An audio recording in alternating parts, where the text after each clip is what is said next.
Le président togolais, Faure Gnassingbé a présidé ce 24 juin 2021, l'habituelle rencontre hebdo au palais de la présidence à Lomé. Réunis autour de M. Gnassingbé, les membres du gouvernement ont eu, au cours du Conseil des ministres. Voici les grandes annonces du Conseil des ministres. 1. Le Conseil des ministres s'est réuni ce jeudi 24 juin 2021 sous la présidence de son Excellence M. Faure Esozimna Gnassingbé, président de la République. 2. Le Conseil a examiné 2.02, projet de décret, écoutez 2.02, communication. 3. Le Conseil a adopté un projet de décret portant définition des règles d'identification des marchés pertinents et de désignation des opérateurs puissants dans le secteur des communications électroniques.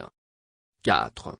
Ce projet de décret définit les critères d'identification des marchés pertinents et des opérateurs en situation de position dominante par l'autorité de régulation des communications électroniques et des postes.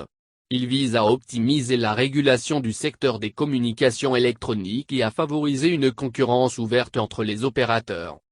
Conformément à ce décret, l'ARCEP soumettra chaque année un rapport sur l'état du marché dans le secteur des communications électroniques. Celui-ci fera l'objet d'un examen en Conseil des ministres. 6. Par l'adoption de ce décret sur les marchés pertinents et les opérateurs puissants, le gouvernement vise à assurer aux consommateurs les conditions d'un accès à un service de qualité et à un coût abordable. 7. Le Conseil a ensuite adopté un projet de décret portant sur les procédures de règlement de différends, de conciliation et de sanctions devant l'autorité de régulation des communications électroniques et des postes, ARCEP. 8.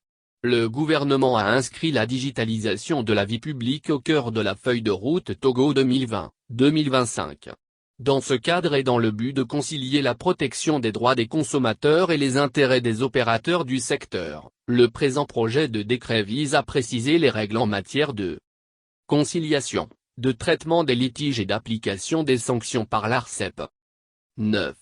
Ce décret vient ainsi compléter le cadre juridique du secteur et favoriser son développement harmonieux afin de consolider les avancées observées récemment en matière de régulation. 10. Le Conseil a écouté une première communication sur la refonte du cadre législatif et réglementaire des marchés publics, présentée par le ministre de l'Économie et des Finances. 11. Tenant compte de la nécessité d'accélérer la mise en œuvre des projets notamment dans le cadre de la feuille de route gouvernementale, la présente communication vient faire le point sur la nécessité d'actualiser l'ensemble du dispositif législatif et réglementaire inhérent au système de gestion de la chaîne de la commande publique. 12. Cette actualisation devra renforcer les mécanismes de transparence et d'efficacité à travers plusieurs innovations notamment la réduction des délais des procédures, la clarification des cas de recours à la procédure d'entente directe et la réduction du taux de la redevance de régulation en fonction de l'évaluation qui sera faite, la professionnalisation des acteurs. 13. Le Conseil a ensuite écouté une seconde communication relative à l'évaluation des établissements privés d'enseignement supérieur, EEP, présentée par le ministre de l'Enseignement supérieur et de la Recherche. 14. Face aux dérives constatées dans le domaine de l'enseignement supérieur, une mission d'évaluation des EEP a été menée en vue d'établir un diagnostic et proposer des pistes d'action au gouvernement. 15. Les résultats obtenus révèlent la nécessité d'adapter le cadre juridique qui réglemente notamment l'ouverture, l'organisation et le fonctionnement des institutions concernées pour maintenir le niveau d'excellence des formations de l'enseignement supérieur togolais et protéger les apprenants. 16. Le Conseil a écouté un point sur la situation sanitaire et sur la campagne de vaccination contre la Covid-19.